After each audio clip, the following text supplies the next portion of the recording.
I speak to teacher David Taylor about strategies and methods he implements to control behaviour in the classroom to create a happy learning environment for all students.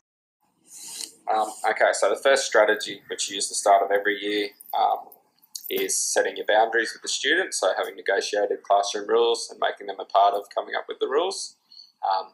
One of the best strategies for managing behaviour is just knowing your students, showing an interest in them, knowing when they're having good days and bad days.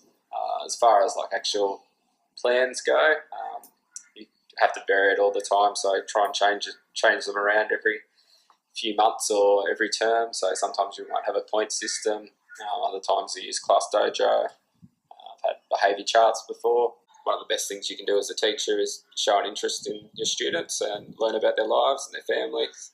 So academic wise, you find out where they're at fairly early. We've got records from previous years, so you kind of know what you're getting usually before you start the year.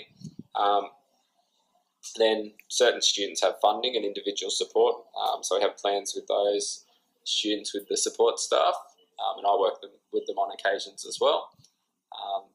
And then obviously catering your task to suit their needs if necessary, and scaffolding work, or just being aware and having students, just being aware of those students that need extra help, and making sure you're there to offer it. And speaking with David, it became clear to me how important it actually is to change things up as often as possible and create something new.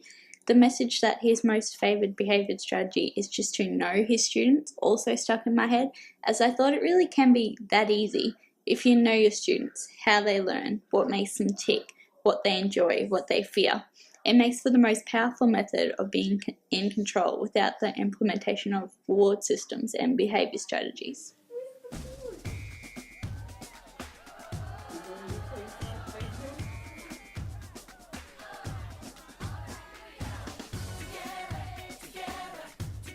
Self-confidence, innovation. I believe that creativity should now be as important a priority for education as literacy and numeracy. The arts are marginalised in education for two reasons. The first being people marginalise the arts in schools in good faith because they believe that taking courses in the arts will not lead students to a job at the end of their schooling. So teachers and parents say, don't do music, you're not going to be a musician. Don't do art, you're not going to be an artist. Young people are steered away from the arts by people just trying to look out for their future.